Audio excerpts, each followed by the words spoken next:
itu sebesar 8,03%. Jadi ini bukan keputusan dari Menteri Tenaga Kerja.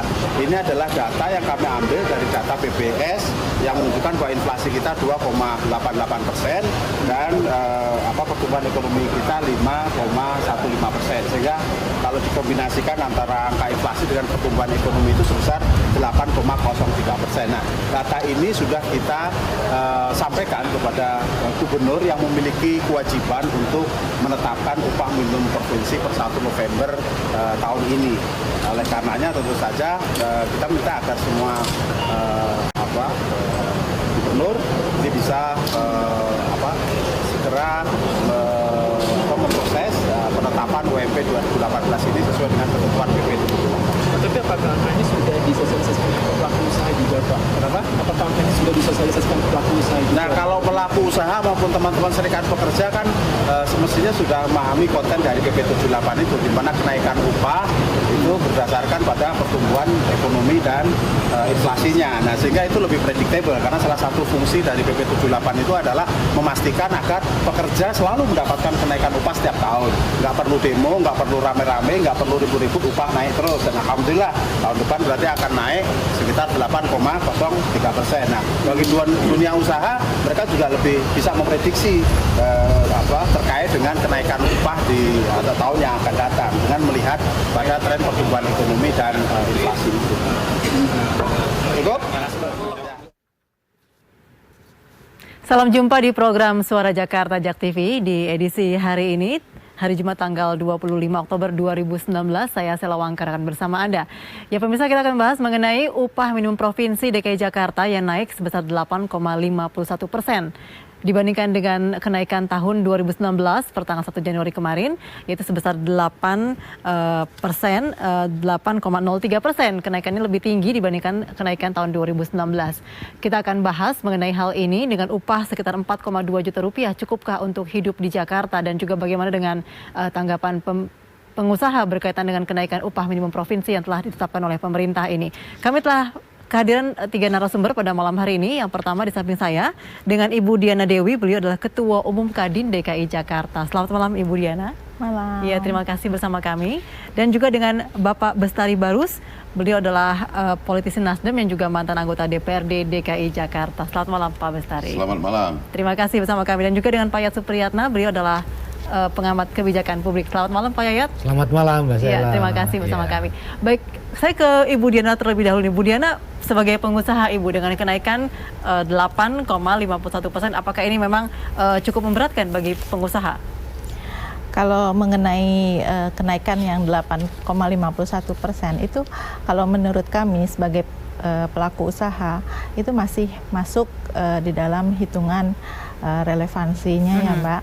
Bahkan kalau melihat sesuai dengan perhitungan UMP yang harusnya diterima, kalau melihat kenaikan inflasi dan laju pertumbuhan ekonomi di DKI sendiri, kita masih lebih tinggi dari nasional, di mana pertumbuhan ekonomi DKI sendiri 6,23%, kemudian inflasi di DKI kan 3,72%, sehingga jumlahnya 9,95%, masih di bawah yang sudah ditetapkan oleh DKI 8,51%.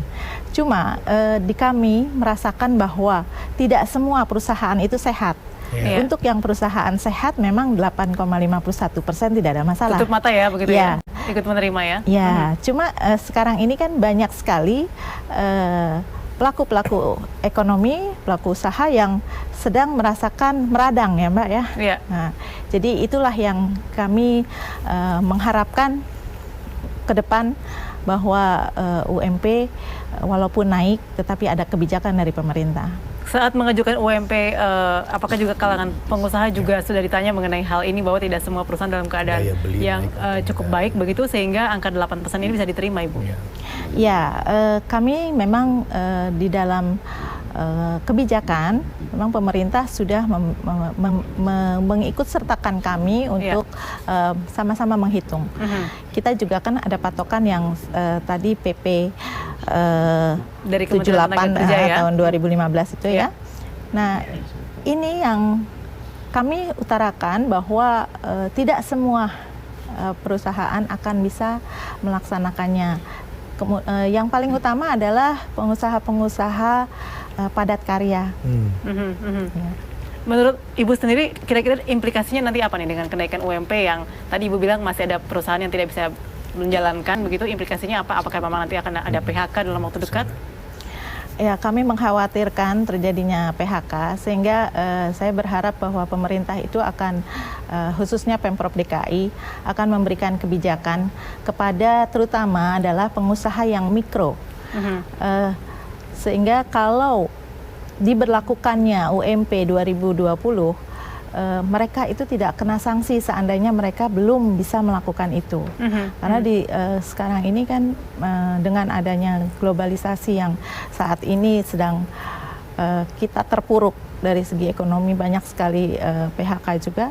Nah, ini yang kami mengkhawatirkan sekali teman-teman di pengusaha mikro yang kena dampaknya. Oke, baik. Ya, saya ke Pak Bestari. Pak Bestari, memang kenaikan UMP tiap tahun selalu menuai kontroversi ya dari pihak pengusaha, dari pihak buruh pun sama seperti itu. Nah, apakah memang langkah 8% ini sudah cukup atau mungkin menurut Pak Bestari memang sudah pas begitu?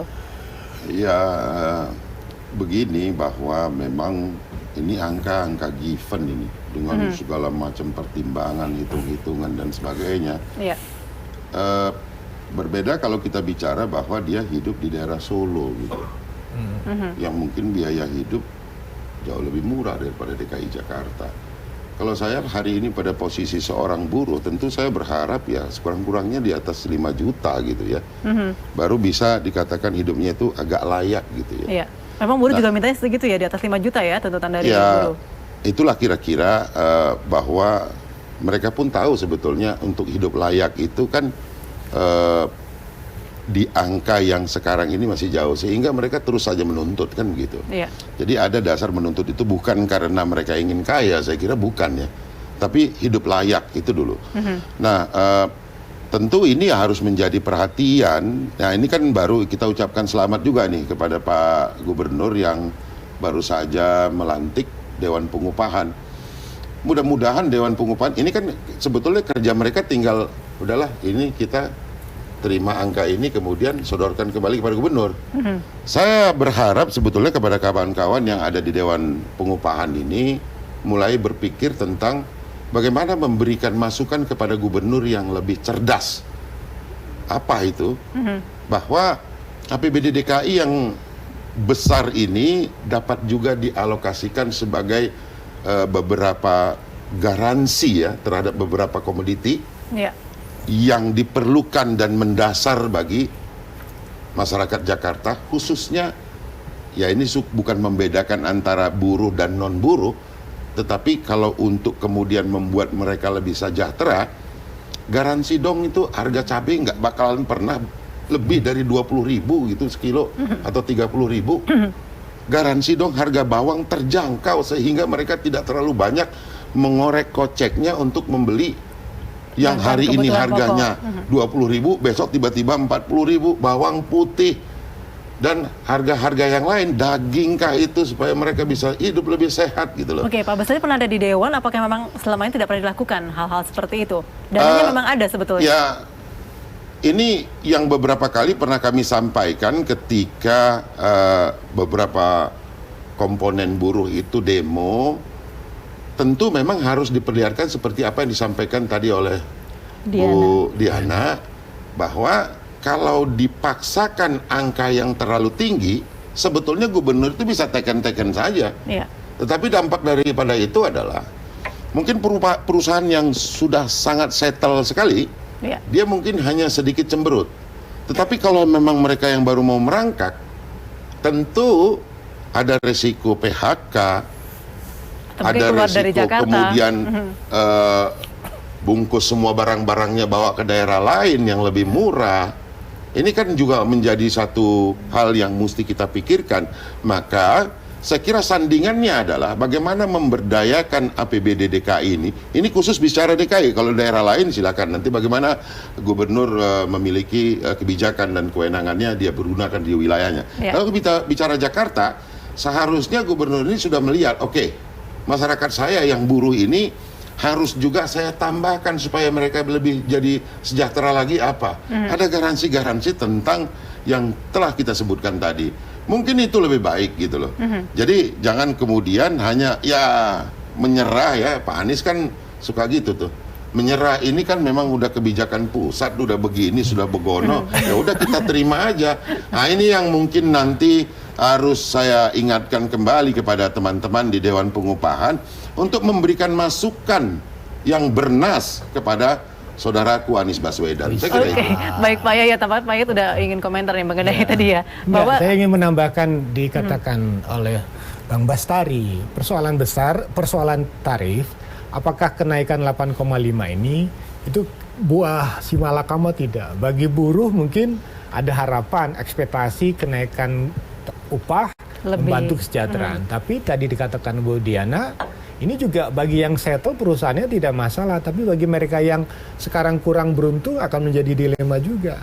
Nah pertanyaan, kenaikan 8,5 berapa kira-kira? 4,2 kira Bu ya? 4,2 juta. 4,2 juta. Ini sama dengan UMP di Karawang tahun lalu 2019. Paling tinggi itu Karawang. Nah, yang menjadi pertanyaan, apakah angka 4,2 ini cukup nggak untuk hidup di Jakarta?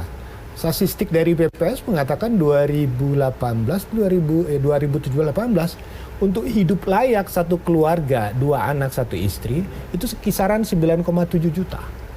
Jadi timpang separuhnya. Coba kita lihat, mungkin upah meningkat. Yang menjadi beban di Jakarta ini penyebab kemiskinan itu kan 3. Satu, biaya transport.